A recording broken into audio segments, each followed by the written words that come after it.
Good morning. Yes, कोई homework था? बहुत सारे क्वेश्चन।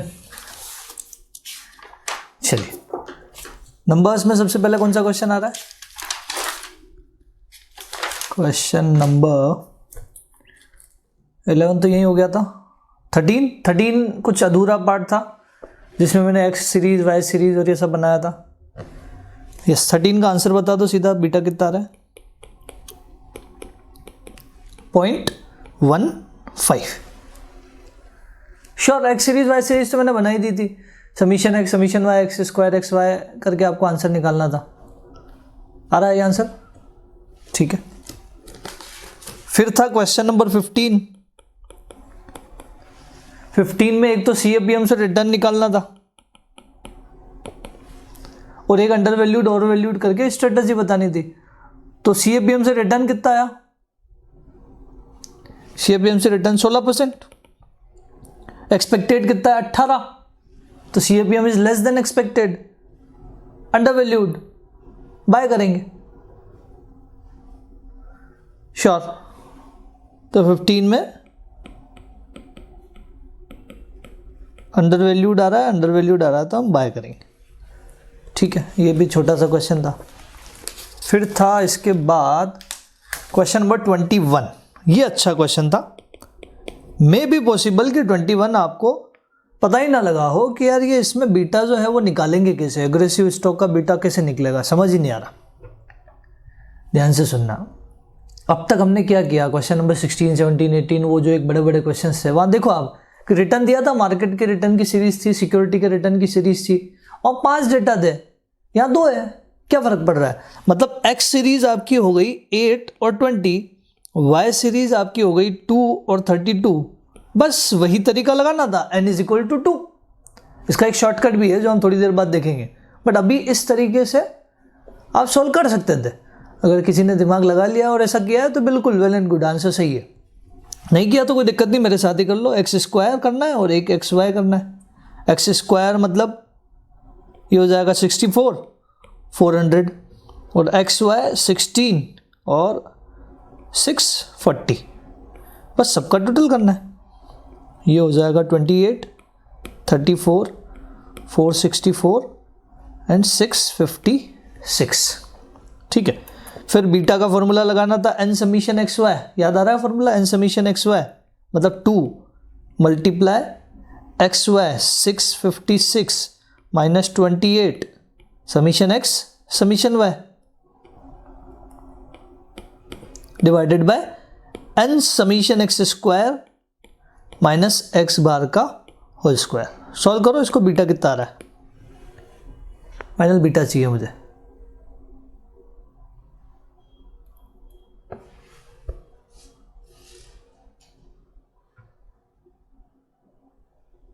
कितना आ रहा है?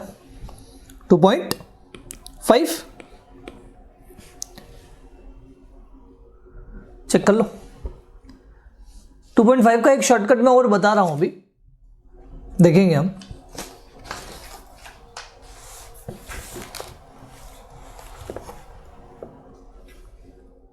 ये लिख लिया।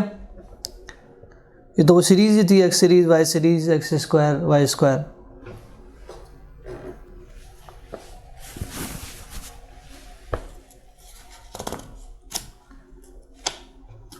बढ़े आगे। अब इसका शॉर्टकट देखो। ये शॉर्टकट बस इसी केस में काम करेगा जहां n इज इक्वल टू 2 है। 2 से ज्यादा पे तो आपको एक्स सीरीज वाई सीरीज का फॉर्मूला लगाना ही है। समझ पा रहे हो? मतलब एक्स सीरीज वाई सीरीज का फॉर्मूला तो 2 पे भी काम करेगा और 2 से ज्यादा पे भी काम करेगा, लेकिन जो मैं शॉर्टकट बता रहा हूं वो केवल 2 पे काम करेगा। मतलब n इज इक्वल टू 2 होने पे ही काम करेगा। अब मुझे बीटा का मीन बताओ यार। बीटा का मीन क्या है? बीटा का मीन है कि मार्केट में परसेंटेज चेंज होने से सिक्योरिटी में कितना परसेंट चेंज होता है। हर 1% चेंज होने पे। ये बीटा 1% का ही बताता है कि 1% चेंज होने पे सिक्योरिटी में इतने टाइम्स का चेंज होगा। श्योर। तो बेस क्या है? मार्केट। तो मार्केट को डिवाइड कर दो, परसेंटेज चेंज इन मार्केट, और रिजल्ट क्या है? Percentage change in security. जो बेस है उसको डिवाइड कर दिया। अब देखो आप percentage change in security, aggressive stock का पूछा है आपसे, तो एग्रेसिव का ही डेटा लेना है।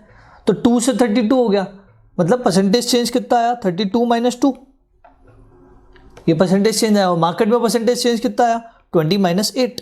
आप देख लो कि 8 से 20 हो गया और वो 2 से 32 हो गया, मतलब 30% का चेंज आया। और इधर 12% का चेंज, 30 डिवाइडेड बाय 12 2.5 ही आएगा।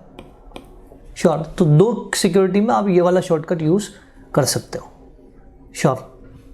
फिर दूसरा पार्ट आपसे क्या पूछा है कि अगर रिस्क फ्री रेट 6% है, market return is equally likely to be 8 और 20। इक्वली लाइकली टू बी, 8 भी हो सकता है 20 भी हो सकता है, जो जिसके चांसेस जो है वो इक्वल है। तो सेकेंड पार्ट में अगर आरएम आपको निकालना है तो आरएम होगा 8 + 20 डिवाइडेड बाय 2। इक्वली लाइकली तो एवरेज कर दो, तो 14%। और आरएफ आपको दिया ही है कितना 6%, तो रिस्क प्रीमियम नहीं निकाल सकते हम। RM minus RF, 14 minus 6 8। Sure. ठीक है, तो ये सेकेंड पार्ट का आंसर हो जाएगा। आरएम माइनस आरएफ आप निकाल ही लोगे। थर्ड पार्ट की तरफ हम मूव करते हैं। अल्फा। अल्फा का एक नाम और है, उसको भी लिख लो आप, जेनसन्स अल्फा। कभी क्वेश्चन में ऐसा आ जाए तो आप ऐसा लिख सकते हो, Jensen's alpha is nothing but, नाम से बड़ा अजीब लग रहा है अल्फा अल्फा, अदरवाइज कुछ भी नहीं है, आरपी माइनस ईआरपी, मतलब return of portfolio minus expected return of portfolio. The alpha is nothing but it is the difference of actual and estimation. Actual return और एस्टिमेटेड का डिफरेंस अल्फा है। अब actual return कितना रहा, actual return कितना रहा, तो वो आएगा 2 भी रहा 32 भी रहा, हम तो एवरेज करेंगे, तो 2 + 32 divided by 2, right. Last average जो रहा ये रहा कितना 17%, माइनस एक्सपेक्टेड रिटर्न किससे आएगा, फ्रॉम CAPM। श्योर। थोड़ा और आगे बढ़ाते हैं, तो 17 माइनस CAPM की पूरी इक्वेशन लगा दो, RF plus RM minus RF, RM कितना 14 एवरेज, माइनस 6 मल्टीप्लाई 2.5। बताओ 17 माइनस ये कितना आ रहा है,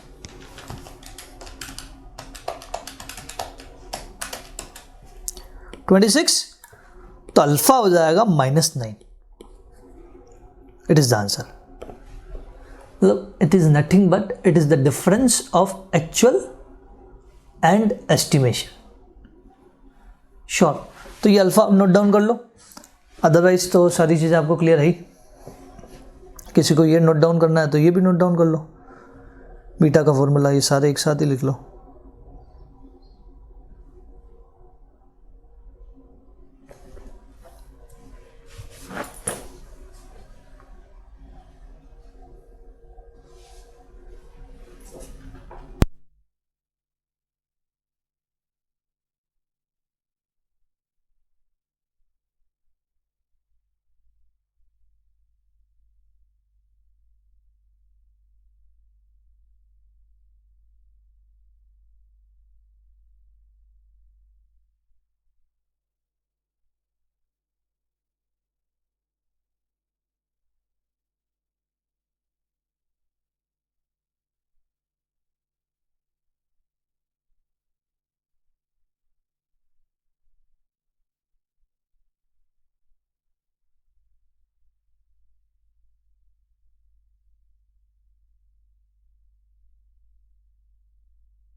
हो गया नोट डाउन? बढ़े आगे, ठीक है। इसके बाद क्वेश्चन था क्वेश्चन नंबर 22।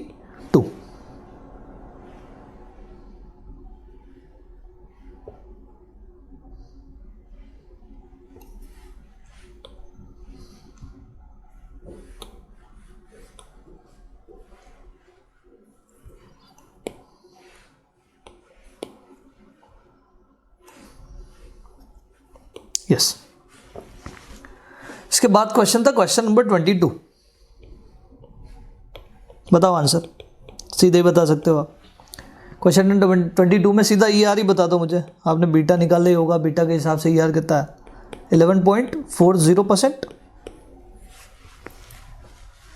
ठीक है, आ रहा है क्या? R multiply standard deviation of security upon standard deviation of market आपने किया तो आपका आ गया बीटा। फिर RM दिया है, RF दिया है, ठीक है। फिर था क्वेश्चन नंबर 24, 25 दोनों थे, ठीक है। पहले आ जाते हैं हम 24 पे। 24 पे आप मुझे बताओ पहले का आंसर कितना आया? Market risk return trade off. मैंने एक फॉर्मूला लिखाया था इसका, RM minus RF upon standard deviation of market is equal to RM minus RF। Question ने सीधा ही दिया है, आप चाहो तो डिफरेंस भी निकाल सकते थे, इवन क्वेश्चन ने सीधा भी दिया है कितना? 0.07। आप चाहो तो इसको 7% लिख दो, तो डिवाइड में भी परसेंटेज में लिखना। अब यहाँ पॉइंट में लिखा तो डिवाइड भी पॉइंट में लिखना। तो डिवाइड बाय स्टैंडर्ड डिविएशन जो है मार्केट का कितना है? 0.04 इज इक्वल टू 1.75। इसका मीन क्या था वो हमें समझना था, राइट। अब ध्यान से सुनना है, बड़ा आसान सा मीन है इसका कि मार्केट में रिस्क हम कितनी ले रहे हैं? बोले 4% की। रिटर्न हमें कितना मिल रहा है? एक्स्ट्रा रिटर्न रिवार्ड जो हमें मिल रहा है वो रिवार्ड कितना मिल रहा है? बोले 7% का। 4% की रिस्क लेने पे 7% का रिवार्ड मिल रहा है। तो क्या आप मुझे बता सकते हो हर 1% के रिस्क पे कितना रिवार्ड मिल रहा है? बोले 7/4। यही तो किया हमने। मतलब रिटर्न रिस्क ट्रेड ऑफ और कुछ नहीं है, ये बता रहा है कि हर 1% रिस्क पे, हर 1% रिस्क पे हमें कितना रिवॉर्ड मिल रहा है। 4% के रिस्क पे अगर 7% का रिवॉर्ड है तो 1% के रिस्क पे कितना रिवॉर्ड है? तो हमने 7 को डिवाइड बाय 4 कर दिया। श्योर। फिर था इसका सेकेंड पार्ट, बीटा निकालना था आपको, निकाल ही लिया होगा आई थिंक सो।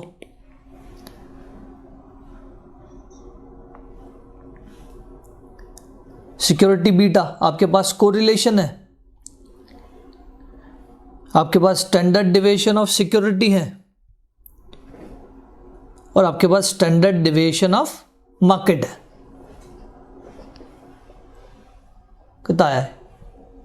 बीटा कितना आया है कि 0.85 multiply 0.08 divided by 0.04 is equal to 1.7।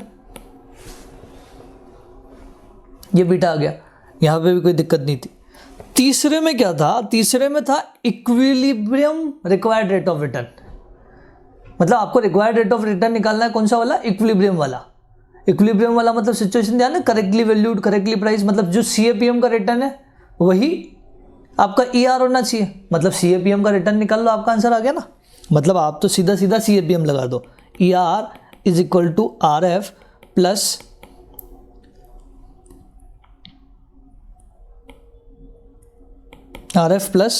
RM minus RF multiply beta. सब कुछ है हमारे पास, बस ये ध्यान रखना कि RF जो है अब आपको लेना है 9%।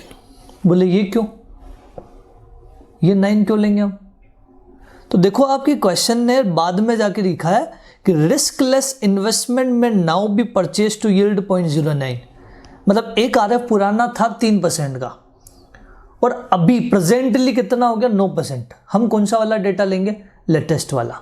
बोले इससे पहले जब अब 2 RF आए थे, 2 RM आए थे, हमने एवरेज किया था सर। आप अगर भूल गए हो तो हम याद दिला देते हैं आपको कि हमने एवरेज किया था। आज जब 2 RF आए तो आपने लेटेस्ट वाला ले लिया, ऐसा क्यों? एक्चुअली जब जब हमने एवरेज किया था ना, वो 2% सेम टाइम के थे। आज ही के अगर 2% होंगे तो हम एवरेज कर देंगे। समझ पा रहे हो क्या? ये टाइमिंग ही अलग है, एक पुराना है एक नया है, तो हम किसको फॉलो करेंगे? जो नया है। तो ध्यान रखना कि एक टाइम पे अगर 2% है, नए में ही अगर 2 ऑप्शन होते हैं तो हम एवरेज करते हैं, बट एक पुराना है और एक नया है तो हम नया वाला लेंगे। क्यों? क्योंकि लेटेस्ट डेटा ज़्यादा इंपॉर्टेंट है। श्योर। और RM माइनस RF तो इन्होंने क्लियरली बोल दिया ना कि constant through out the period रहेगा, हमेशा RM माइनस RF जो है वो 7 ही रहेगा, रिस्क प्रीमियम कांस्टेंट ही रहेगा, तो ये तो 7 का 7 ही रहेगा। रिस्क प्रीमियम में RM और RF का डिफरेंस है, मल्टीप्लाई बीटा 1.70। बताओ कितना आ रहा है?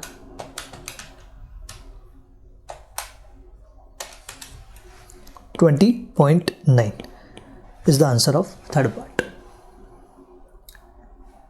श्योर है? इसके बाद एक 25 भी था, जिसमें पहले पार्ट को तो आपने कर लिया होगा कि वो बताना था अंडर वैल्यूड है कि करेक्टली प्राइस है कि नहीं है, ये पूछा है इन्होंने, तो वो तो बता दिया होगा आपने। मे भी पॉसिबल कि सेकेंड पार्ट में आपत्तियाँ रही हो, हम दोनों ही अभी समझने की कोशिश करते हैं। ये क्लियर है? ठीक है। अब आ जाओ आप क्वेश्चन नंबर 25 पे। था ना ये भी होमवर्क? 25 था? ठीक है, बताओ। तो आपको क्या करना था? CAPM से रिटर्न निकालना था। एक तो CAPM से रिटर्न निकालना था, और रिटर्न अगर एग्जैक्ट ही आ जाए, इसके आसपास भी नहीं, एग्जैक्ट ही आ जाए, तो हम बोलेंगे these securities are correctly price. तो जब हमने रिटर्न निकाला, एक रिटर्न बहुत आसपास होगा, या तो A का या B, X का या Y का। देखो आप, शायद 22 के बिल्कुल आसपास आया, लेकिन एग्जैक्ट तो नहीं आया ना। 15.3 माइनस 7 मल्टीप्लाई 1.8 प्लस 7, 21.94। तो आप इसको ये मत बोल देना 21.94 क्या ही डिफरेंस है 22 से, मान लो कि इसको करेक्टली प्राइस है, नहीं मान सकते। श्योर, समझ पा रहे हो? एग्जैक्ट 22 आता तो बोलते करेक्टली प्राइस। तो आपसे पहला क्वेश्चन पूछा है कि is this securities are correctly price, तो हम बोलेंगे दोनों में एग्जैक्ट मैच नहीं हो रहा है, तो हम बोलेंगे these are not correctly priced, right. तो ये X तो अंडर वैल्यूड है, Y क्या आ रहा है? Y भी अंडर वैल्यूड आ रहा है, तो हम लिखेंगे these securities are not correctly priced, right, और कोमा लगा के लिखेंगे these are undervalued because the return from CAPM is less than expected return. The return from CAPM is less than expected return. Sure. But अगर ये बोल रहे हैं कि अगर ये अंडर वैल्यूड होते हैं, अगर ये अंडर वैल्यूड होते हैं तो RF क्या होता?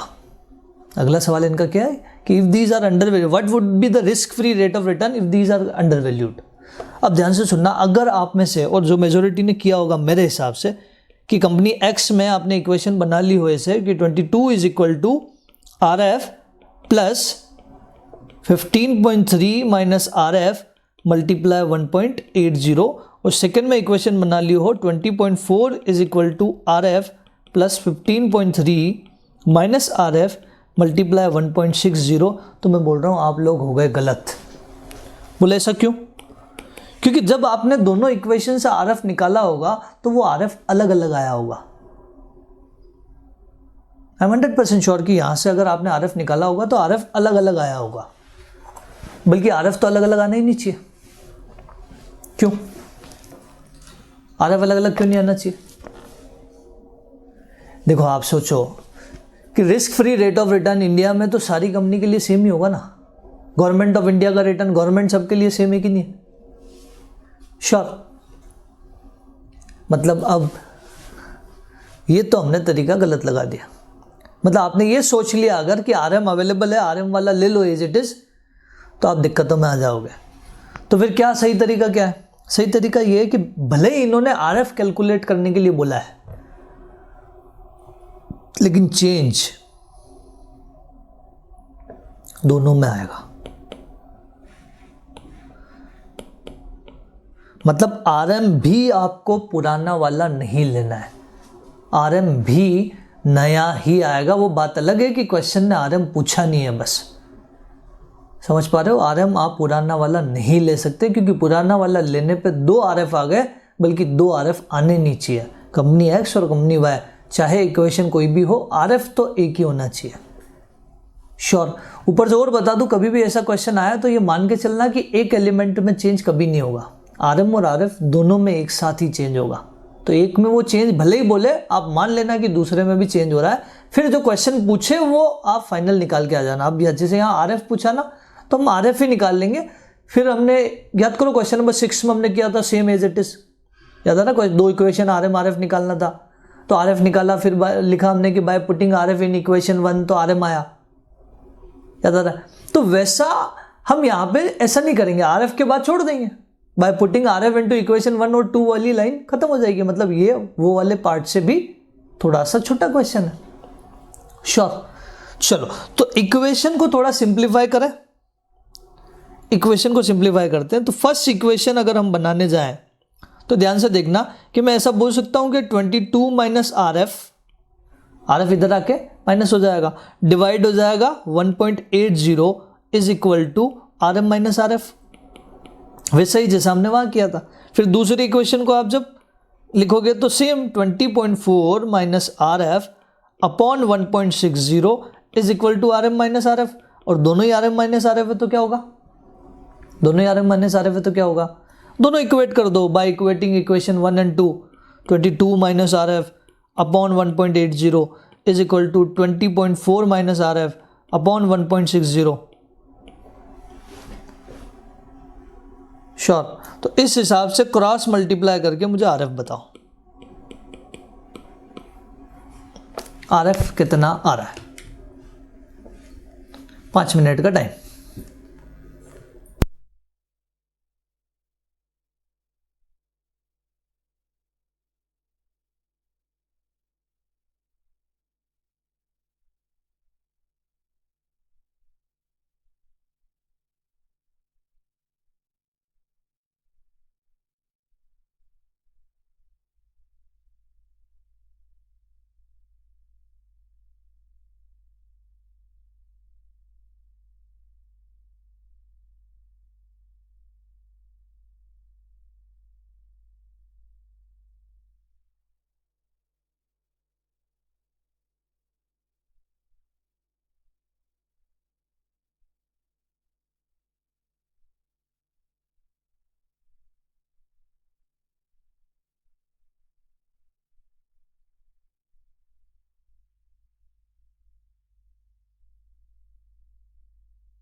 यस आ गया। कितना आया, RF 7.60 आ रहा है। बढ़े आगे। राइट, तो ये हो गया 25 नंबर क्वेश्चन। फर्स्ट वाला पार्ट जो था वो क्या था, फर्स्ट वाला पार्ट हमने लिखा ही नहीं। फर्स्ट वाला part under valued over valued वाला बताना था, राइट, कि करेक्टली प्राइस है कि नहीं, तो हमने दोनों को मना कर दिया, दोनों करेक्टली प्राइस नहीं है, दोनों अंडर वैल्यूड है। और ये सेकंड वाला पार्ट मैंने आपको लिखवाया है, इक्वेशन 1 और 2। अगर किसी का नोट डाउन बाकी है तो लिख सकते हो, वैसे भी पूरी इक्वेशन तो आप ही ने सॉल्व की है, मैंने तो सीधा आंसर लिखा है। लिख लो अगर किसी का बाकी है। 2 मिनट के बाद हम एक लास्ट होमवर्क की तरफ मूव कर रहे हैं, वो है क्वेश्चन नंबर 35। तो ये लिख लो, उसके बाद 35 का आता है।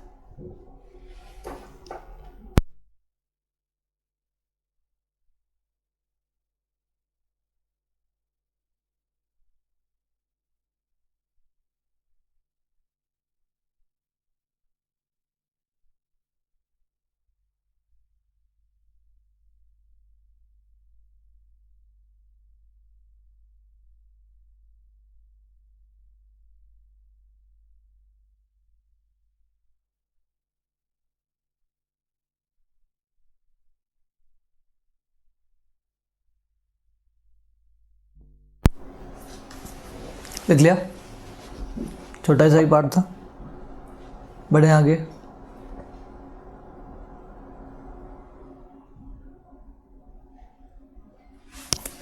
ठीक है, हम आ रहे हैं अब क्वेश्चन नंबर 35 की तरफ। 35 में आपको कौन सा फॉर्मूला लगाना था? Return of portfolio. Return of portfolio मतलब फॉर्मूला कौन सा लगता? वो W1 R1 W1 वाला। अब वो बात अलग है कि आपके पास R1 R2 R3 भी नहीं है, तो ठीक है ना, इंडिविजुअल सिक्योरिटी का रिटर्न आप CAPM से निकाल लो। निकाला ही होगा आपने, CAPM RF दिया है, RM दिया है, बीटा दिया है, तो बताओ X लिमिटेड का, Y लिमिटेड का, Z लिमिटेड का जो है वो रिटर्न कितना आया? CAPM से निकाला होगा तो आपने 17.7, 18.6 और 14.1। W आपको दिया ही है कितना? 6 लाख, 3 लाख और 1 लाख। ठीक है, फिर R इंटू W कर दिया होगा, इसके टोटल को इसके टोटल से डिवाइड कर दिया होगा, फाइनली आपने रिटर्न ऑफ पोर्टफोलियो निकाला ही होगा। ऐसे एक तरीका और है इसका, मैं बता रहा हूँ, हो सकता है आपने ये वाला तरीका ना लगाते हुए कोई और लगाया हो, आंसर विल बी सेम, कहीं कोई फर्क नहीं पड़ेगा। कितना आया? 17.61%। वैसे ही आपने एवरेज बीटा भी निकाला होगा, W दिया है, बीटा दिया है, तो बीटा ऑफ पोर्टफोलियो भी निकाला ही होगा आपने। सेकंड पार्ट ये हो गया, first part. Second part beta of portfolio कितना आ रहा है? सीधा आंसर बताओ, 1.29। आप चाहते हैं तो रिटर्न की इंडिविजुअल कैलकुलेशन ना करते हुए पहले आप इसको निकाल लेते, पहले बीटा ऑफ पोर्टफोलियो को निकाल लेते, और सेकंड में आप सीधा CAPM में ये एवरेज वाला बीटा रख दोगे ना, पोर्टफोलियो वाला बीटा रख दोगे, तो आपका आंसर पोर्टफोलियो वाला आ जाएगा। कैसे? कि 6 + 15 - 6 × 1.29। सीधा अगर पोर्टफोलियो का बीटा रख देंगे तो भी आपका यही वाला आंसर आ रहा होगा। You can check it, cross check कर सकते हो आप। और हो सकता है कि आप में से आधे लोगों ने ऐसा किया हो, कोई फर्क नहीं पड़ेगा, एग्जाम में आपको जैसा करना है वैसा करो, श्योर। तो ये था question number 35। I don't think यहाँ कोई ज़्यादा दिक्कतें आपको रही है। तो ये तो पूरे क्वेश्चंस के बारे में आज चर्चा हुई। अब हम आज के लेक्चर की तरफ मूव कर रहे हैं, बढ़े आज के लेक्चर पर आ जाए। हम आ रहे हैं अब क्वेश्चन नंबर 29 पे। कल हमने एक ऐसा ही क्वेश्चन किया था, सेम ऐसा ही क्वेश्चन किया था, लेकिन तरीका 29 का अलग होगा। क्यों अलग होगा? क्योंकि 29 में, चेक करो एक बार, 29 में लास्ट में जो बीटा पूछा है, देखो आप कि calculate the beta value using CAPM। मतलब इन सिंपल आपको अब CAPM बोल दिया है ना, तो कोई और फॉर्मूला सोचना ही नहीं है, लगाना केवल CAPM है। श्योर? यही सेम क्वेश्चन हमने X सीरीज Y सीरीज बना के किया था, क्वेश्चन नंबर 13, जिसको हमने सबसे पहले चेक किया आज, और सेम डेटा के साथ क्वेश्चन है, लेकिन CAPM वर्ड आ गया तो इससे पूरी कहानी जो है वो हो जाएगी चेंज। अब CAPM में क्या है, आपको क्या क्या चीज़ें चाहिए? आपको अगर बीटा निकालना है तो आपको RF चाहिए, आपको RM चाहिए और आपको ER चाहिए, वो भी एक एक। बीटा ऐसा तो नहीं कि बीटा 2000 मतलब 2011 का अलग, 2012 का अलग, 2013 का अलग, यानी कि फर्स्ट ईयर का बीटा, सेकंड ईयर का बीटा, थर्ड ईयर का बीटा तो कंपनी का निकलेगा। समझ पा रहे हो?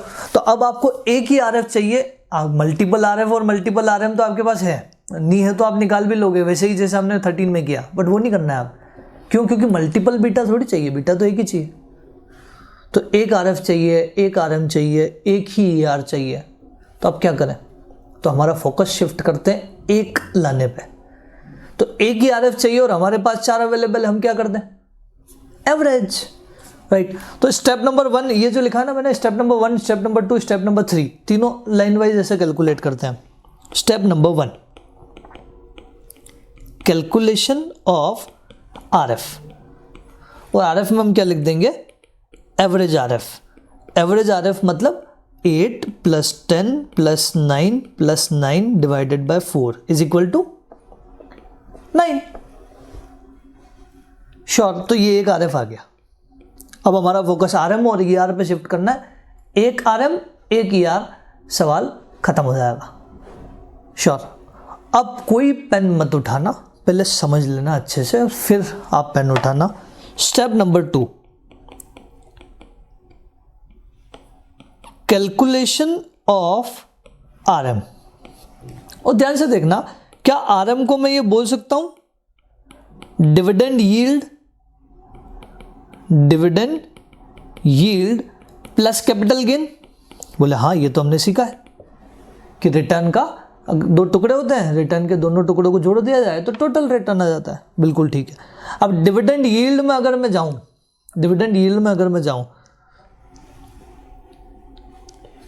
देखो आप, डिविडेंड यील्ड भी 4 है, क्या कर लूं? एवरेज।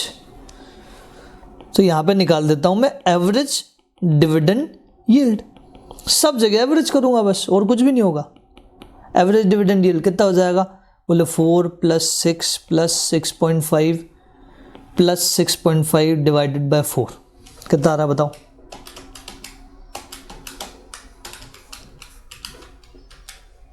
कितना? 5.75। अब कैपिटल गेन निकालना है, वो भी एक ही कैपिटल गेन निकालना है। इससे पहले एक कहानी समझ लो, जनरली स्टूडेंट्स ने यहां गलती की है। ये जो ईयर है ये उल्टे दिए हैं कि सही है? 3, 2, 1 एंड करंट। पहले टेबल को उल्टा करना पड़ेगा। अगर माइंड में ये आ रहा है ना तो फिर निकाल लेना, क्योंकि ध्यान से देखो 3, 2, 1 एंड करंट, मतलब last 3 year, last 2 year, last 1 year और आज का साल, मतलब 2016, 2017, 2018, 2019। समझ पा रहे हो? 2020 है अगर अभी, तो हम ऐसा कर लेते हैं 2017, 2018, 2019 और करंट। Getting my point? तो मतलब ये सही है। ये स्टूडेंट्स को केवल गुमराह करने के लिए इस टाइप से फ्रेम किया। अगर ये करंट नहीं लिखा होता ना तो फिर हम इसको मानते हैं यार कि 3, 2, 1 मतलब ये उल्टा होगा। जैसे ही करंट दिया मतलब ये जजमेंट आया कि ये सही है। श्योर, तो एग्जाम में जल्दबाजी नहीं करनी है। ये टेबल बिल्कुल परफेक्ट है। अब आप देखो कि मार्केट का रिटर्न, ये निफ्टी जो है वो मार्केट का रिटर्न मतलब 2600 से मार्केट कितना हो गया? बढ़ते बढ़ते बढ़ते 3280 हो गया। हम चाहते हैं तो इंडिविजुअल रिटर्न निकाल सकते हैं, बट वो निकालना नहीं, हमें तो एक ही रिटर्न चाहिए। तो ध्यान से सुनो, क्या कैपिटल गेन के लिए ये फॉर्मूला लगा सकता हूं मैं? Future value is equal to present value multiply 1 + r⁴n। Time value पड़ा है। फ्यूचर वैल्यू कितनी? बोले 3280। इतनी हो गई कितने से? 2600 से। 2600 प्रेजेंट वैल्यू हो गई, मल्टीप्लाई 1 + r। r तो नहीं पता हमें, r ही तो निकालना है, ⁻3। 3 साल ही है ना ये। समझ पा रहे हो? 2000, मान लो 2011 और 2012 का डेटा दिया हो तो कितने साल होंगे? 1 साल। 2 साल का डेटा दिया लेकिन उनके बीच में गैप कितना है? 1 साल का। ये हम पहले भी कॉस्ट ऑफ कैपिटल में समझ चुके हैं। श्योर। तो अगर 4 साल का डेटा दिया तो इनके बीच में गैप कितना होगा? 3 साल का। तो ⁻3। अब आपको निकालना है r, और वो जो r निकाला वही आपका क्या होगा? Capital gain. हमने ऐसा क्यों किया? इंडिविजुअल रिटर्न क्यों नहीं निकाला? क्योंकि हमें एक ही रिटर्न चाहिए था, हमें एक सिंगल रिटर्न चाहिए था। क्यों? क्योंकि बाद में बीटा में एक ही ER, एक ही RM और एक ही RF यूज होने वाला है। शुरू से हम एक पे ही फोकस कर रहे हैं, इसलिए हमने ऐसा किया। श्योर, सीरीज हमें नहीं बनानी है अब। श्योर, ठीक है, आगे बढ़ो। तो बताओ 3280, 2600 इधर आएगा तो डिवाइड हो जाएगा, तो बना ये 1.2615 इज इक्वल टू 1 + r⁴। आप यहाँ लगा सकते हो bye trial and error method. तो करो ट्रायल एंड एरर, बताओ r कितना रखने पे 1.2615 आ रहा है। सबसे पहले 1.05 टाइप करो। 1.05 मल्टीप्लाई 2 बार इक्वल टू, नहीं आ रहा, 1.06 मल्टीप्लाई 2 बार इक्वल टू। ऐसे करते हो जाओ, जहां आ जाए वहां रुक जाओ। यस, तो r इज इक्वल टू 8% पे करीब करीब आ रहा है, पूरा तो नहीं आ रहा है, बट हम फिर अप्रॉक्स लिख देंगे। r is equal to 8%, bracket में लिख दो अप्रॉक्स, क्योंकि करीब करीब उसके आसपास आ रहा है। एग्जैक्ट निकालना चाहते हो, एग्जाम में टाइम है आपके पास, तो इंटरपोलेशन आता ही है आपको, एग्जैक्ट की तरफ भी मूव कर सकते हो आप। श्योर है क्या? बढ़े आगे। तो अभी भी आरएम नहीं आया, हमने कैपिटल गेन निकाल लिया, हमने डिविडेंड यील्ड निकाल लिया। डिविडेंड यील्ड कितना 5.75, कैपिटल गेन कितना 8%, तो आरएम कितना हो जाएगा? RM is equal to 5.75 plus 8, dividend yield plus capital gain is equal to 13.75। Sure. तो अभी दो चीजें आई, क्या क्या दो चीजें आई? एक तरह से देखो तो आपके पास एक तो आ गया आरएफ और एक आ गया आरएम, जो इक्वेशन में रखने के लिए चाहिए, राइट। लेकिन अभी भी ईआर बाकी है ना। ईआर मतलब रिटर्न ऑफ सिक्योरिटी निकाल लोगे तो बीटा ही जाएगा। चलो स्टेप नंबर 3। स्टेप नंबर 3 में क्या करना है? Calculation of ER. ईआर की कैलकुलेशन जब करोगे आप, तो यहां पे देखो कि यहां पे मार्केट के डेटा में और यहां पे फर्क क्या था कि देखो मार्केट में डिविडेंड यील्ड परसेंटेज टर्म में था, तो कोई आपत्ति नहीं थी, परसेंटेज को हमने एवरेज कर दिया सीधा। अब यहां पे डिविडेंड परसेंटेज टर्म में नहीं है, तो क्या परसेंटेज टर्म में नहीं है तो कन्वर्ट नहीं कर सकते क्या हम? वैसा ही डेटा जैसा मार्केट का था वैसा ही कन्वर्ट अगर करने जाए तो कैसे करेंगे कि 14 डिवाइडेड बाय 278 इंटू 100, तो परसेंटेज में आ गया। मतलब उसके सामने जो प्राइस है उससे परसेंटेज निकाल लो। 17 divided by 294 into 100, 18 divided by 326 into 100, 20 divided by 370 into 100। Sure. तो वो पहले डिविडेंड यील्ड निकाल लो, फिर उसका एवरेज कर दो। मुझे अल्टीमेटली जो चाहिए वो चाहिए एवरेज डिविडेंड यील्ड। बताओ मुझे कितना आ रहा है, आप लोग निकाल के बताओ कितना। 14 divided by 278 into 100, 17 divided by 294 into 100, ऐसे परसेंटेज में निकालते जाओ। फिर जो जो परसेंटेज आए उनको सबको जोड़ के डिवाइडेड बाय 4 कर दो तो एवरेज आ जाएगा। निकालो।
जिस कितना एवरेज, सीधा एवरेज चाहिए मुझे 5.44%, राइट। अलग अलग परसेंटेज निकाला आपने, सबको जोड़ के डिवाइड बाय 4 कर दिया।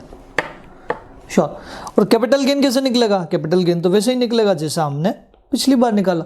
बोले हमारी प्राइस 278 से कितनी हो गई? 370। कितने सालों में? 3 सालों में। तो 370 is equal to 278 multiply 1 plus R to the power 3।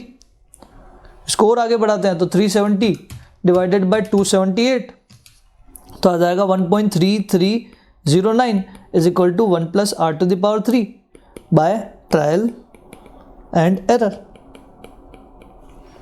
Are is equal to कितना आ रहा है बताओ? By trial and error R is equal to what?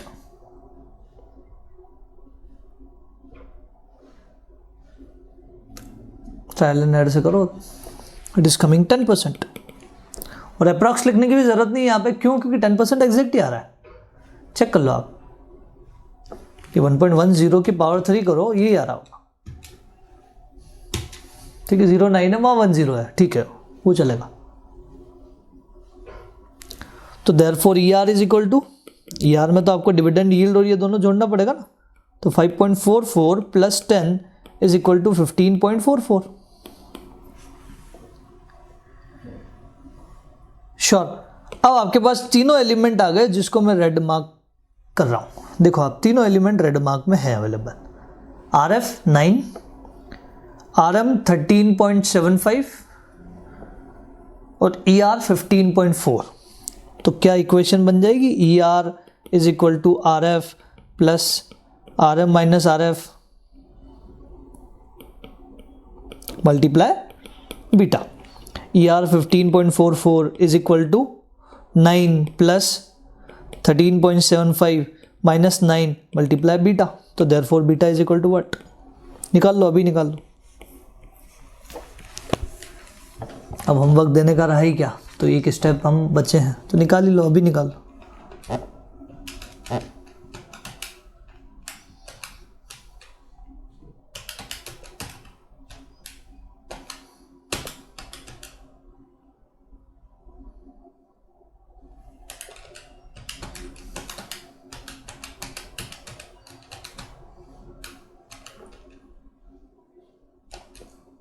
कितना है? 1.36। This is the answer. Sure?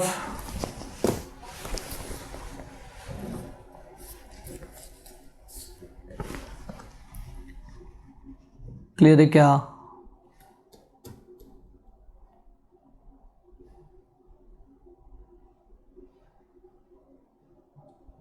बढ़े आगे।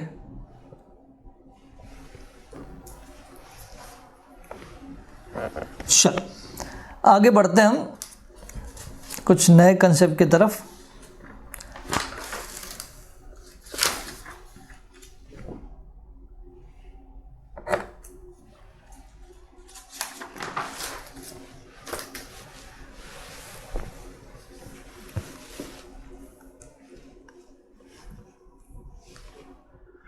आप पढ़ो यार क्वेश्चन नंबर 23।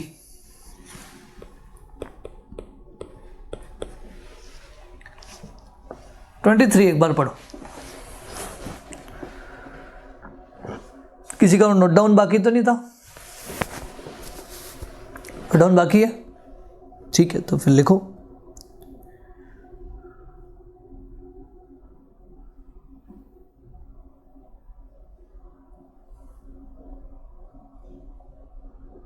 RF की कैलकुलेशन तो ठीक है, RM की कैलकुलेशन से इंपॉर्टेंट है, तो RM नोट डाउन कर लो। फिर मैं ER नोट डाउन करवा लेता हूँ। कर लो।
लिख लिया अब तक?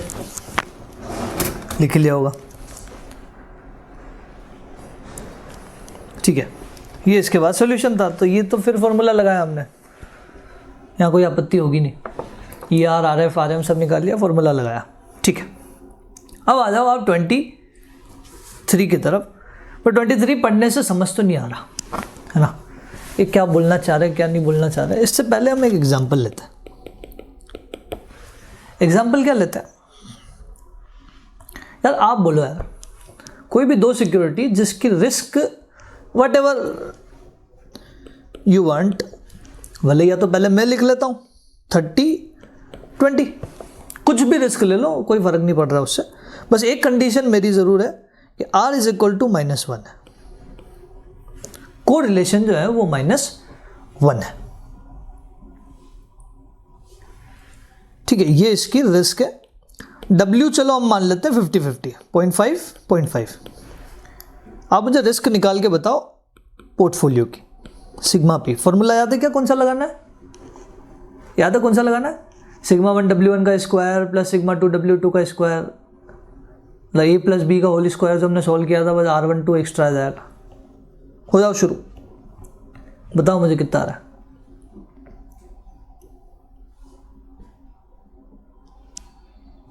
अगर आपके माइंड में ऐसा आ रहा है कि r इज इक्वल टू -1 मतलब आंसर होगा 0, पहले ही लिख लेता है। एक बार देख लेना कैलकुलेट करके 0 आ रहा है कि नहीं आ रहा है, डायरेक्ट जवाब मत देना, चेक कर लो एक बार।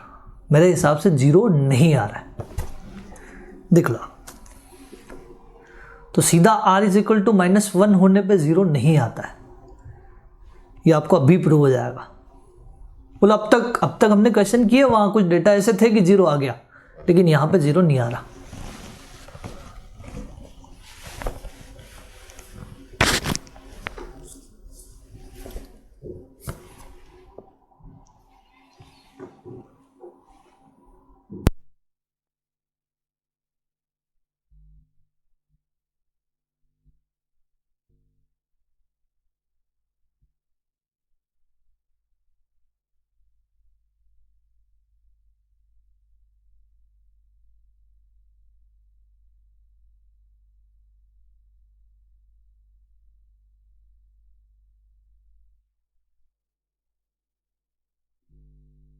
कितना है? अंडर रूट में 25 आ रहा है,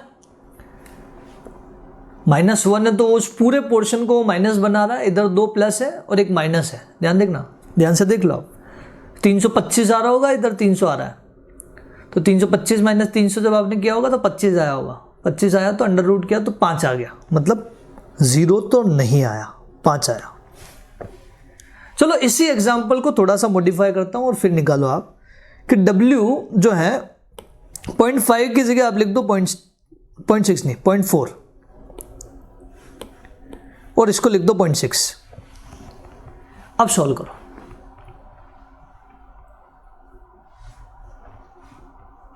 अब सॉल्व करो आप, और सिग्मा पी कितना आ रहा है ये बताओ।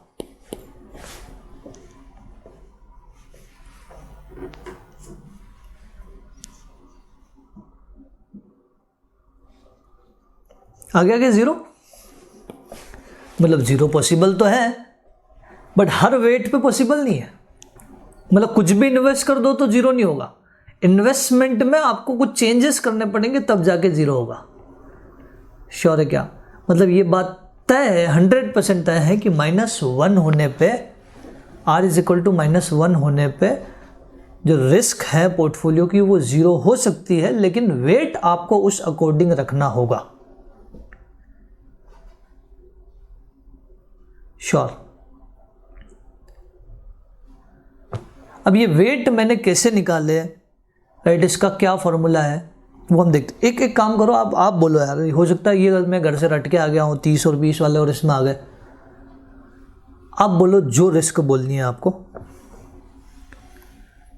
एक एग्जांपल वापस लेते हैं हम, यही वाला, और रिस्क आप बोलोगे। बस मेरी तो कंडीशन मैंने पहले ही बता दी कि r इज इक्वल टू -1 होगा, राइट। अब रिस्क आप बताओ, कंपनी ए की कितनी, कंपनी बी की कितनी।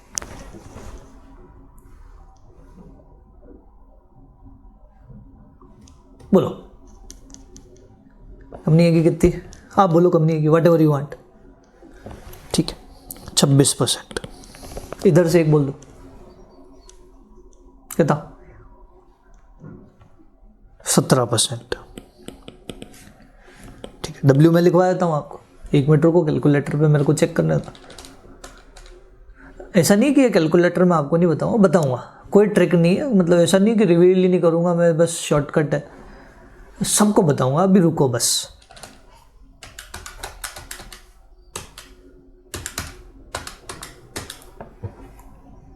थोड़ा सा पॉइंट में आ रहा है लेकिन लिखना तो पड़ेगा। 0.3953 पहले का वेट है, तो दूसरे का वेट क्या हो जाएगा, 1 में से ये लेस कर दो, 0.6047।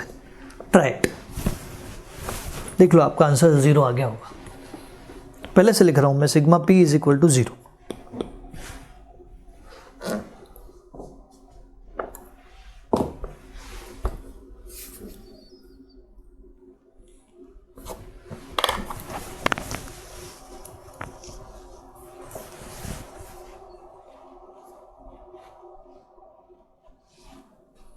आ रहा है, कुछ फ्रैक्शन में आ रहा होगा वो, ठीक है 0.00 समथिंग कुछ आ रहा होगा, वो चलेगा। क्यों, क्योंकि हमने भी डिजिट फ्रैक्शन में लिए हैं, तो कहीं ना कहीं दिक्कतें उसकी वजह से आ रही है। तो हमने पूरे डिजिट नहीं लिए, हमने भी फिर रोके 4 डिजिट पे उसको, तो वो इम्पैक्ट आ रहा होगा, अदरवाइज 0 तो आ गया होगा।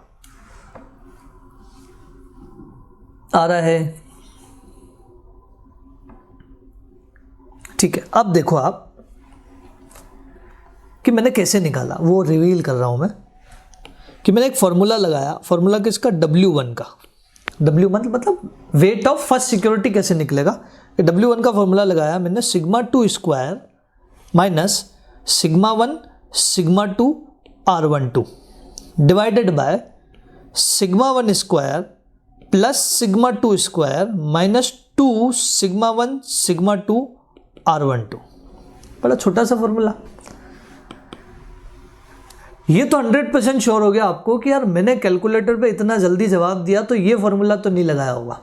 बिल्कुल ठीक बोल रहे हो आप कि ये फॉर्मूला मैंने नहीं लगाया।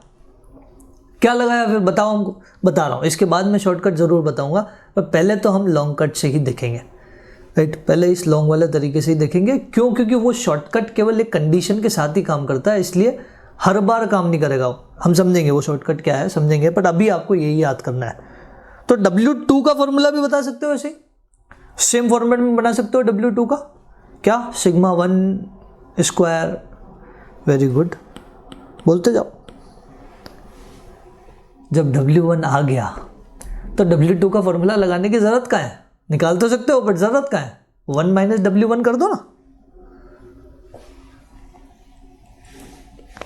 ये जो फॉर्मूला है ना, इस कंसेप्ट का नाम है मिनिमम रिस्क पोर्टफोलियो। कभी ऐसा क्वेश्चन आया आपके पास और W गिवन ना हो और बोला कि investor want to minimise their risk, तो हाउ मेनी अमाउंट या how many percentage should be invest in security A and security B, मतलब W क्वेश्चन नहीं देगा, W you have to calculate. तो मिनिमम रिस्क जैसे ही आए माइंड में बत्ती जल जानी चाहिए कि ये हमें W1 W2 का फॉर्मूला लगाना है। मतलब ये फॉर्मूला ऐसा वेट ला के दे रहा है जिससे आपकी रिस्क मिनिमम हो जाएगी। अगर मिनिमम में 0 पॉसिबल है तो 0 हो जाएगी, और वो 0 R इक्वल टू -1 पे पॉसिबल है। R इक्वल टू -1 के अलावा भी तो कुछ हो सकता है, -0.5 +0.5, मतलब -1 से +1 की रेंज में कुछ भी हो सकता है। तो ज़रूरी नहीं कि हर बार 0 ही होगा। यहाँ 0 हो रहा है क्योंकि -1 है, दूसरा R हुआ तो दिक्कत है। श्योर है। आप ये फॉर्मूला लगा के चेक कर लो, किसी में भी, दोनों डेटा में से किसी में भी आपका वेट यही आ रहा होगा। फर्स्ट वाले में भी लगा लो, सेकंड वाले में भी लगा लो, किसी में भी लगा दो, your weight will be same. Check it.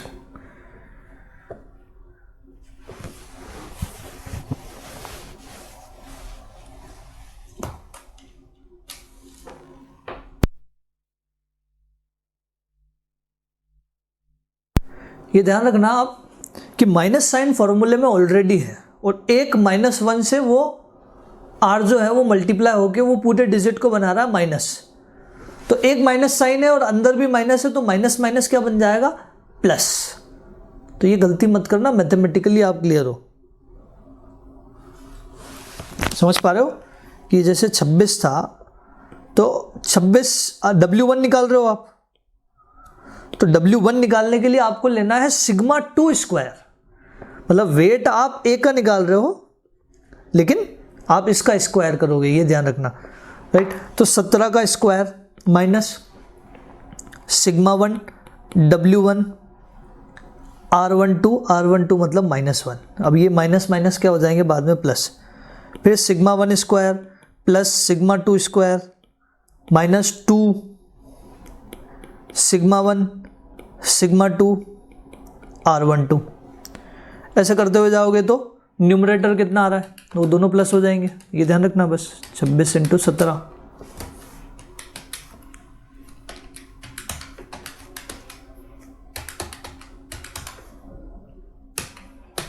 ये आ गया 731, डिवाइड में कितना आ रहा है,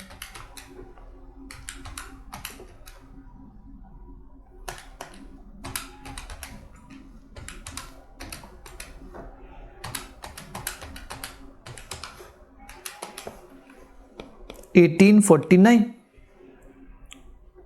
देख लो आप, 731 डिवाइडेड बाई 1849 करो, आ गया। अब मैंने शॉर्टकट क्या लगाया था वो भी चर्चा कर लेता हूं कि मैंने शॉर्टकट क्या लिखा था। बस ध्यान रखना ये शॉर्टकट एक ही केस में काम करेगा, वो है shortcut when r is equal to -1। r अगर -1 है तो ही ये शॉर्टकट काम करेगा, r अगर कुछ और है तो आपको वो बड़ा वाला फॉर्मूला जो अभी लिखा हमने वही लगाना पड़ेगा। शॉर्टकट क्या है कि W1 is equal to sigma 2 upon sigma 1 plus sigma 2। W2 is equal to, आप ऐसा कर सकते हो, sigma 1 upon sigma 1 plus sigma 2, but अब जब W2 हमारे पास एक आ ही गया है तो हम तो ऐसे ही निकालेंगे 1 माइनस W1, 1 माइनस, क्योंकि वेट का टोटल तो हमेशा 1 ही होना है, श्योर। तो आप देखो, आप वहां पे अगर W1 निकालने जाए हम तो 17 डिवाइडेड बाय 26 प्लस 17, देख लो आपका आंसर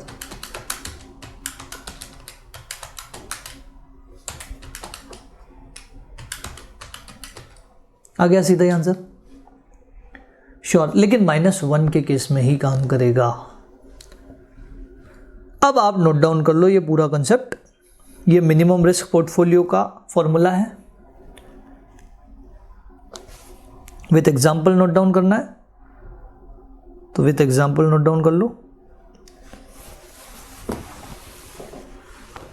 और ये क्वेश्चन नंबर 23 का आंसर भी है, देख लो आप question number 23। It is possible for investor to construct a zero risk portfolio of 2 securities which are perfectly negative correlated. हम इस स्टेटमेंट को बोलेंगे यस, और फिर एक एग्जाम्पल देके एग्जाम में समझा के आएंगे कि फॉर एग्जाम्पल, लेकिन एग्जाम्पल जब आपको लेना ही एग्जाम में तो ऐसे 30-20 इस टाइप के लेना, ताकि 0.6 0.4 वेट आए। अब पॉइंट में ज़्यादा वेट आएंगे ना तो दिक्कत करेंगे, मतलब एग्जाम में कुछ भी ले तो सकते हो पर लेना मत, क्योंकि एग्जामिनर को कंफ्यूज करने के बजाय ऐसा एग्जाम्पल लो ना जो जिससे पॉइंट जो है वो, मतलब जिससे वेट जो है वो फ्रैक्शन में ना है, जिससे वेट कम से कम पूरा है, एग्जैक्ट है, श्योर। तो हमारी चॉइस है तो फिर एग्जाम्पल सहूलियत वाला ही लो ना, श्योर। तो ये नोट डाउन कर लो आप, फिर शॉर्टकट वाला भी नोट डाउन करवा लेता हूँ, यहाँ तक पहले नोट डाउन कर लो फिर शॉर्टकट वाला कर लेना।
क्लियर है? ये शॉर्टकट भी नोट डाउन कर लो।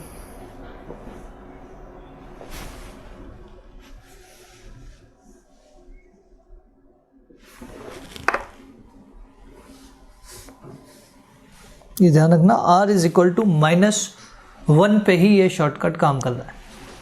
अप्लाई कब होगा ये formula? When w is not given in question and question is specifying about minimum risk portfolio construction, मतलब construct a minimum risk portfolio. अगर ऐसा कोई वर्ड आता है तो आपको ये W1 W2 के फॉर्मूले लगाना है। अगर W1 W2 क्वेश्चन में गिवन ही है तो फिर इन फॉर्मूला की तरफ जाने की जरूरत ही नहीं, फिर तो सीधा σ1 W1 का स्क्वायर प्लस σ2 W2 का स्क्वायर ऐसा करके आप रिस्क निकाल लो।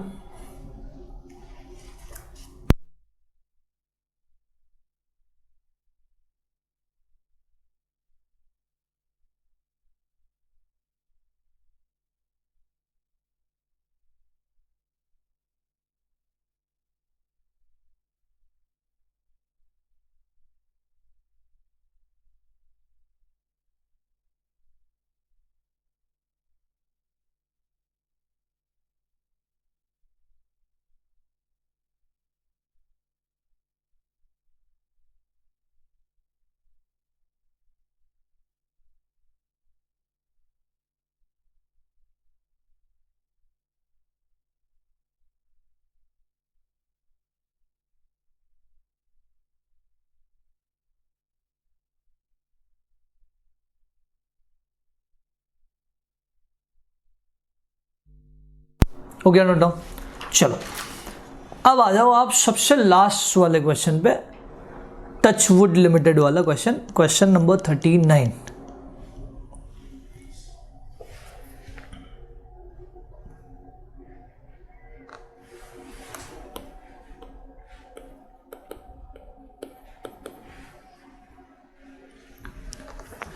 एक बार पढ़ना जरा टचवुड लिमिटेड वाला question. Touchwood Limited has a portfolio capital project which yield an average expected return 15%। मतलब इनका एक प्रेजेंट पोर्टफोलियो है जिसका रिटर्न 15% है और इसकी रिस्क है, this return is subject to risk and this is estimated that the standard deviation of probabilities और एक्सपेक्टेड रिटर्न ऑफ 2.5%। इतनी बात बोली लेकिन ये अल्टीमेटली है क्या? रिस्क। 2.5% की रिस्क है, हमें इतना कंक्लूजन पता है, ठीक है। The risk free rate is 6%। 3 project हैं जो अंडर कंसिडरेशन है बोर्ड ऑफ डायरेक्टर्स के। कौन कौन से प्रोजेक्ट है? Project B, project C. Project A B C का आपको रिस्क दिया है, रिटर्न दिया है और कोरिलेशन कोफिशिएंट दिया है, राइट, यानी कि आर दिया है, ठीक है। Determine in each case whether you would recommend acceptance of project since all 3 project promises yield less than the expected return on current portfolio. One of the board of director ask why they should be considered at all. क्या बोल रहे हैं? Board of director का एक opinion आया यहाँ पे before consideration कि आप इस पे एनालाइज करने से पहले इतना तो सोचो यार कि ये सारे प्रोजेक्ट जो हैं हमारे प्रेजेंट पोर्टफोलियो से कम का रिटर्न प्रोवाइड कर रहे हैं। देखो हमारा प्रेजेंट पोर्टफोलियो है 15% और ये सारे पोर्टफोलियो 15% से कम का रिटर्न दे रहे हैं, तो कंसिडर करने की कहाँ जरूरत है? प्राइमा फेसी रिजेक्ट, सीधा सीधा रिजेक्ट कर दो, ऐसा बोर्ड ऑफ डायरेक्टर बोल रहा है। क्या ठीक बोल रहा है वो? तो ध्यान से सुनना यार। कल मैंने एक शेयर खरीदा, मान लो, राइट, शेयर खरीदा मैंने 4 रुपए में, ठीक है। वो शेयर हो गया कुछ दिनों बाद 8 रुपए का, मैंने 8 पे बेच दिया, 100% का रिटर्न कमाया, राइट। फिर एक खबर हो रहा है मेरे पास, राइट, खबर मार्केट में क्या है कि रिलायंस इंडस्ट्री जो है वो कोई बड़ा एग्रीमेंट लेने वाली है, तो कल को रिलायंस इंडस्ट्री 10% का चाल दिखाएगा, राइट, कि आज खरीदो कल रिलायंस इंडस्ट्री में 10% का उछाल दिखेगा, तो कल बेच देना। मैंने बोला नहीं। बोले क्यों? बोले मैं तब तक अब मार्केट में इन्वेस्ट नहीं करूंगा जब तक मुझे 100% का रिटर्न ना मिले, क्योंकि मेरा प्रेजेंट पोर्टफोलियो मुझे 100% का रिटर्न देखेगा। मतलब ऐसा ठीक बोल रहे हो क्या आप कि आप कभी इन्वेस्ट नहीं करोगे जब तक कि आपके प्रेजेंट पोर्टफोलियो से वो कंपीट ना कर पाए? ये तो गलत हो जाएगा। कभी कभी प्रेजेंट पोर्टफोलियो आपको 400, 500, 600% का रिटर्न दे देगा, तो इतने % की वापस दूसरी सिक्योरिटी मिले ये तो ज़रूरी नहीं है। मतलब उस बोर्ड ऑफ डायरेक्टर का ये व्यू तो ठीक नहीं है कि आप उसको प्रेजेंट पोर्टफोलियो के रिटर्न से कंपेयर करके देखो, गेटिंग माई पॉइंट। बजाय कि आपका शेयर मार्केट में व्यू क्या होना चाहिए कि यार एक दिन में रिलायंस इंडस्ट्री का 10% भी दे रहा है ना, तो बुरा क्या है, दिक्कत क्या है, आज 1 लाख रुपए लगाओ, कल 1,10,000 रुपये मिल रहा है ना। Getting my point. 100% का रिटर्न ना भी मिले ठीक है, समझ पा रहे हो। मतलब हम हर उस सिक्योरिटी को खरीदना चाहेंगे शेयर मार्केट में जो आज की डेट में अंडर वैल्यूड है। अंडर वैल्यूड है मतलब उसका वैल्यूएशन जो होना चाहिए उससे कम है, तो हम हर उस सिक्योरिटी को खरीदना चाहेंगे जो अंडर वैल्यूड है। अब चाहे वो प्रेजेंट पोर्टफोलियो से कम रिटर्न दे रही है, ज़्यादा रिटर्न दे रही है, हमें उससे कोई लेना देना नहीं। और शेयर मार्केट में अप्रोच भी यही होती है, समझ पा रहे हो कि प्रेजेंट अगर मान लो आपको 600 का रिटर्न दे दे तो फिर नए में तो आप इन्वेस्ट कभी करोगे ही नहीं। नए भले मान लो आपको 50% का रिटर्न दे रहा हो, 100% का रिटर्न दे रहा हो, आप बोलोगे नहीं हमको तो 500-600 का रिटर्न नहीं मिलेगा, तब तक मार्केट में इन्वेस्ट नहीं करेंगे, गलत हो जाएगा। श्योर। तो आप अब यहाँ पे पूरा फोकस शिफ्ट कर दो, बोर्ड ऑफ डायरेक्टर के व्यू को तो खारिज करो और पूरा फोकस शिफ्ट कर दो कि अंडर वैल्यूड और वैल्यूड हमें निकालना है। जो अंडर वैल्यूड है उसको हम बाय करने की रिकमेंडेशन देंगे, जो ओवर वैल्यूड है हालांकि उसको रिकमेंडेशन हम सेल की देते हैं, बट हम वहाँ बोलेंगे उसको बाय नहीं करेंगे, क्योंकि यहाँ बाइंग की बात बोली कि बाय करोगे कि नहीं करोगे, तो हम उसको बाय नहीं करेंगे जो ओवर वैल्यूड है। श्योर। तो अब हमें निकालना है कि ए बी सी में से कौन कौन सी सिक्योरिटी अंडर वैल्यूड है, राइट, जिस पे एक्सेप्टेंस हमारी तरफ से दिया जा सकता है, ओपिनियन दी जा सकती है कि भैया इसको सेलेक्ट कर लो। अब अंडर वैल्यूड ओवर वैल्यूड निकालने के लिए एक रिटर्न तो इन्होंने दिया है, दूसरा रिटर्न हमें सीएपीएम से निकालना पड़ेगा, राइट। अब सीएपीएम से जब रिटर्न निकालने जाएंगे तो आपके पास आरएफ है लेकिन बीटा नहीं है, आरएम नहीं है, बीटा भी नहीं है और आरएम भी नहीं है, देख लो।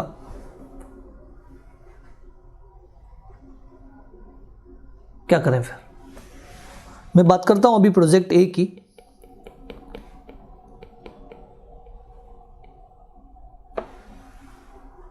प्रोजेक्ट बी और सी आप लोग करोगे, ए मैं करवा रहा हूं, नहीं है ना आरएम। देखो अब तक क्या हुआ था, अब तक हम जितने भी कंपैरिजन कर रहे थे, जितने भी क्वेश्चन में हमने कंपैरिजन किया वो मार्केट के साथ किया, लेकिन आज पहली बार हमारा कंपैरिजन किसके साथ है, हमारे प्रेजेंट पोर्टफोलियो के साथ। और देखो कि कोरिलेशन भी इन्होंने मार्केट के साथ नहीं दिया, कोरिलेशन भी इन्होंने प्रेजेंट पोर्टफोलियो के साथ ही दिया है, आर। समझ पा रहे हो? तो हमारे लिए हमारा प्रेजेंट पोर्टफोलियो ही, अब तक हमारे लिए भगवान कौन था, मार्केट। समझ पा रहे हो क्या, कि अब तक मार्केट हमारे लिए सब कुछ था, आज प्रेजेंट पोर्टफोलियो हमारे लिए सब कुछ है। तो in the absence of market data हम लिखेंगे यहाँ पे, इवन मैं लिखवा देता हूँ, आपको लिखवा देता हूँ, इस प्रोजेक्ट एक के लिखने से पहले लिख लेना, वो सबसे पहली लाइन है कि in the absence of market data, in the absence of market data,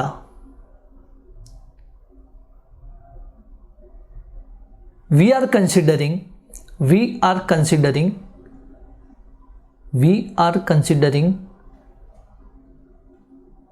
data of portfolio, we are considering data of present portfolio, ऐसा लिख दो आप, we are considering data of present portfolio as market, कि हम present portfolio के data को market मान रहे हैं in the absence of market.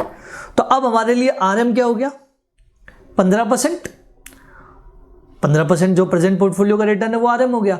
और स्टैंडर्ड डिविएशन क्या हो गया, स्टैंडर्ड डिविएशन ऑफ मार्केट, क्योंकि वो बीटा निकालने में काम आएगा ना, beta is equal to R multiply standard deviation of security upon standard deviation of market. याद आ रहा है? तो वो 2.5 जो दिया है वो प्रेजेंट पोर्टफोलियो का स्टैंडर्ड डिविएशन है, उसको हम क्या मान लेंगे, मार्केट का स्टैंडर्ड डिविएशन। तो आर हो गया कितना, 0.58 multiply standard deviation of security 1 divided by market 2.5। तो ये बीटा कितना आ गया, 0.232 आपका बीटा हो गया, राइट। अब बीटा हो गया, सीएपीएम से रिटर्न निकालेंगे तभी अंडर वैल्यूड और वैल्यूड आएगा। तो सीएपीएम से रिटर्न निकालने के लिए हम क्या लिखेंगे, E R is equal to R F, R F की जगह क्या लिख देंगे 6 प्लस आर एम की जगह क्या लिख देंगे 15। याद आ रहा है, प्रेजेंट पोर्टफोलियो को मार्केट मान चुके हैं हम, -6 मल्टीप्लाई 0.232। तो बताओ कितना आ रहा है,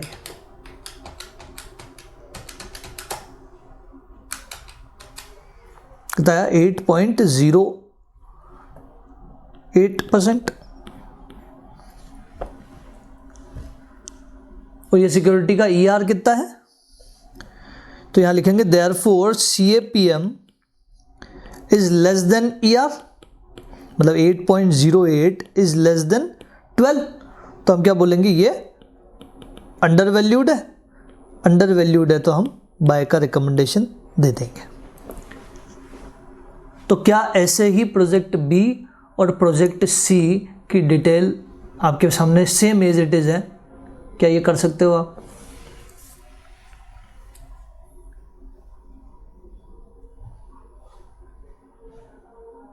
होमवर्क दे दूं, दे दिया जाए होमवर्क, ठीक है। तो ये अगर कोई नोट डाउन करना है तो कर लो। प्रोजेक्ट ए के लिए, प्रोजेक्ट बी और सी आपके लिए होमवर्क है, जिसको हम कल चेक करेंगे।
ये टाइम मैंने केवल ए को नोट डाउन करने के लिए दिया है, तो प्रोजेक्ट बी और सी सॉल्व करने मत लग जाना। मैं वहीं तक रुका हूँ जहाँ तक आप प्रोजेक्ट ए नोट डाउन कर रहे हो गया नोट डाउन? ए हो गया ना, बस तो फिर रुक जाओ। बी और सी होमवर्क है तो यहाँ मत करो ना, यहाँ हम दूसरा टाइम यूटिलाइज करते हैं दूसरी जगह। चलो क्वेश्चन नंबर 30 पे आ जाओ यार।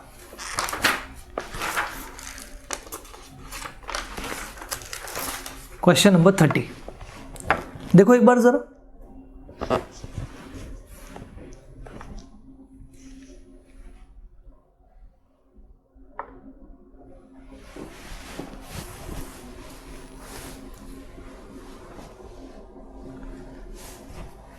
एक रिटर्न आपको दिया है, एक रिटर्न आप CAPM से निकाल सकते हो। माइंड में इनको देख के, हमारे माइंड में एक ही थीम आ रही है अब इनको देख के कि भैया अंडर वैल्यूड ओवर वैल्यूड निकालो। लेकिन ध्यान से सुनना, यहाँ ऐसा नहीं होगा। बोला यार क्या मतलब, समझ ही नहीं आता कब कौन सा तरीका लगा देते हो आप। इसीलिए आपको ये जानना बड़ा ज़रूरी है। हर पे क्यों का जवाब मैं दे रहा हूँ आपको, कि कब कौन सा फॉर्मूला लगा रहा हूँ और क्यों लगा रहा हूँ। सेम डेटा होने के बावजूद कुछ चेंज है। क्या चेंज है कि वहाँ जब हमने अंडर वैल्यूड ओवर वैल्यूड वाले केस देखे थे तो वहाँ कंपनी थी, company X, company Y, company A, company B, ऐसे कंपनीज थी, शेयर्स थे। समझ पा रहे हो? तो शेयर्स को हम अंडर वैल्यूड, कंपनी को हम अंडर वैल्यूड ओवर वैल्यूड बोल सकते हैं। ये लेकिन ये तो मैनेजर है, पोर्टफोलियो मैनेजर। आप ऐसा बोल सकते हो कि manager A is under valued, खरीदो मैनेजर A को। समझ पा रहे हो? तो manager A under valued over valued ये तो नहीं हो सकता ना। तो इनकी तो परफॉर्मेंस है, ये जो दी ना 13%, 14%, 17%, ये इनकी परफॉर्मेंस है। एक आप CAPM से रिटर्न साइड में कॉलम बना लो, बीटा के साइड में जगह है ना, वहाँ पे एक कॉलम बना लो आप, जहाँ CAPM का रिटर्न लिख दो। बड़ा आसान क्वेश्चन है ये। CAPM का रिटर्न लिख दो। RF है, RM है, बीटा है, तो CAPM का रिटर्न लिख लो। कितना कितना आ रहा है वो मैं बाद में लिखता हूँ। 1 मिनट का टाइम है आपके पास।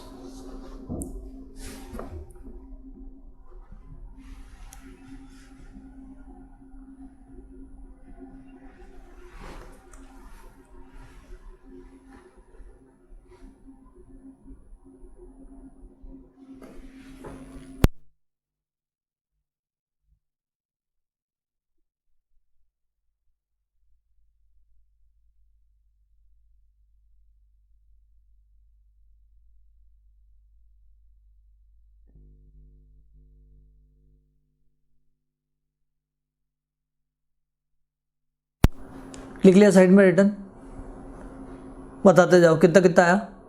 मैनेजर ए का रिटर्न कितना आया साइड में 12.8, ठीक है। मैनेजर बी 14.3, मैनेजर सी 15.5 और मैनेजर डी 13.4। चेक कर लो एक बार, सब आ रहा है 12.8, 14.3, 15.5 और 13.4 आया नहीं।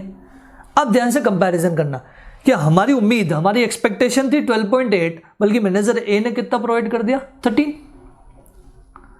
मतलब साइड में एक कॉलम और बना लो, साइड में थोड़ी सी जगह और है ना, वहां लिख दो कंपैरिजन, वहां लिख दो कंपैरिजन, और कंपैरिजन में लिख दो +0.2 कि हमारी उम्मीद से ज्यादा दिया ना सामने वाले ने। समझ पा रहे हो, हमारी उम्मीद से ज्यादा दिया कि हमने सोचा था 12.8, बल्कि उसने प्रोवाइड कितना किया 13, मतलब +0.20%।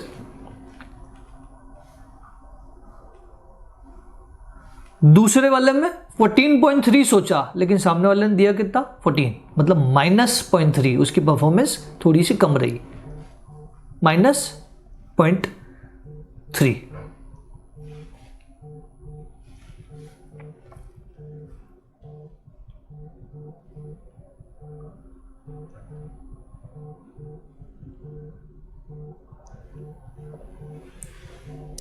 ठीक है। अगले वाले में परफॉर्मेंस की सोचा कितना 15.5, बल्कि प्रोवाइड कितना हुआ 17, मतलब +1.5, और लास्ट वाले में -0.40। राइट, ऐसा कंपैरिजन लिख दिया। अब कंपैरिजन लिखने के बाद आपको कमेंट भी लिखना है, राइट, डिसीजन भी तो लेना है कि किसको सेलेक्ट करें। तो हम लिखेंगे यहाँ पे कि देखो दो पोर्टफोलियो मैनेजर अपनी परफॉर्मेंस ठीक दे रहे हैं। कौन कौन से? पोर्टफोलियो मैनेजर ए और पोर्टफोलियो मैनेजर सी। तो हम क्या बोलेंगे कि portfolio manager A and portfolio manager C, portfolio manager A and portfolio manager C is better.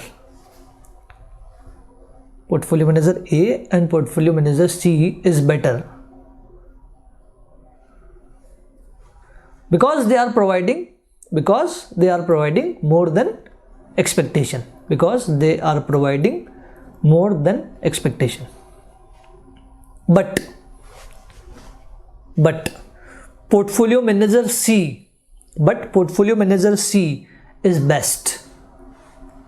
But portfolio manager C is best because he is providing highest return, highest extra return, ऐसा भी बोल सकते हो आप, right. ठीक है, तो ये था हमारा क्वेश्चन नंबर 30। ऐसा ही एक क्वेश्चन है जो आपके लिए होमवर्क हो गया आज, क्वेश्चन नंबर 37। क्वेश्चन नंबर 37,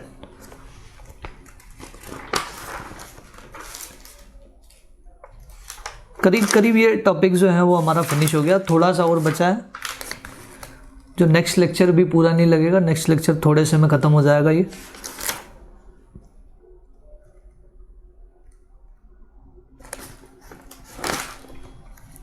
चलो, होमवर्क के नाम पे जो आपके पास है वो लिख लो। एक तो 37 हो गया, एक क्वेश्चन नंबर 32,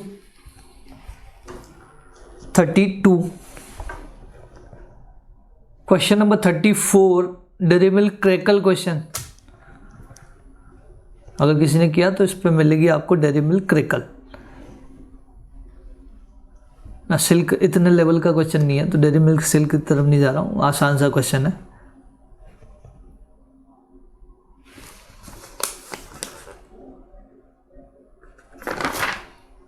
और क्वेश्चन नंबर 39 का बी और सी तो है ही होमवर्क, 39 में बी और सी।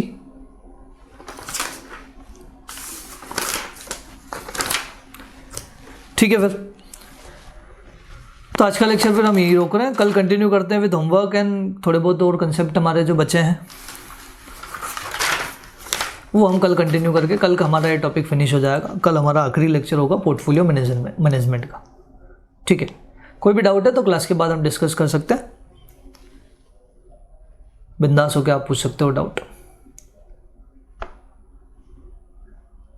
अभी तो कोई डाउट नहीं ना? नहीं, चलो ठीक है, फिर आज का लेक्चर हम यही रोक रहे हैं। Thank you.